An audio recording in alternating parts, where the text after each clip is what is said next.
Pada video kali ini kita akan fokus terlebih dahulu ke tahap perencanaan.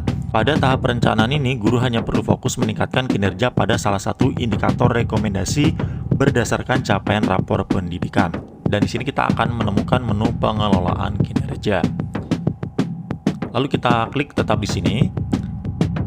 Maka tampilan awalnya di sini. Nah, jadi di sini nanti ada dua periode, Januari sampai Juni dan Juli sampai Desember. Untuk pengisiannya sama.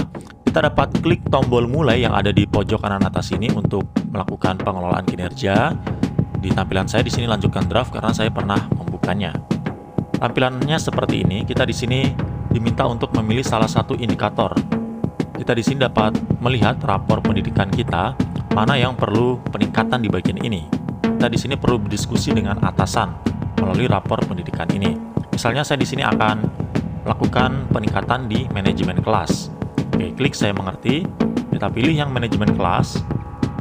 Misalnya saya akan menerapkan disiplin positif. Kita pilih dan kita ke pengembangan kompetensi. Nah, di bagian ini kita diharapkan memiliki minimal 32 poin per semester untuk memenuhi ekspektasi atasan. Nah, di sini keterangannya masih kurang 24 poin.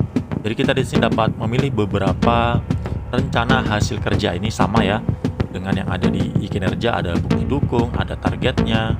Dan juga di sini ada tambahan poin-poinnya. Nah, di sini kita dapat memilih rencana hasil kerjanya. Misalnya seperti ini, meningkatkan kompetensi melalui peran sebagai partisipan, melalui kegiatan seminar, dan lain sebagainya.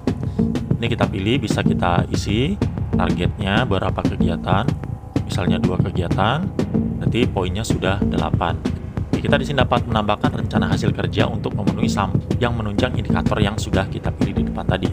Nah, di sini saya sudah memilih beberapa rencana hasil kerja yang jumlah totalnya adalah 32 yang mendukung indikator yang sudah kita pilih tadi. Selanjutnya kita pilih ke tugas tambahan. Nah, di bagian ini kita bisa memilih rencana hasil kerjanya, tugas tambahan apa saja yang kita miliki di sekolah kita. Misalnya saya memilih tentang tugas tambahan sebagai pembina ekstrakurikuler seperti ini.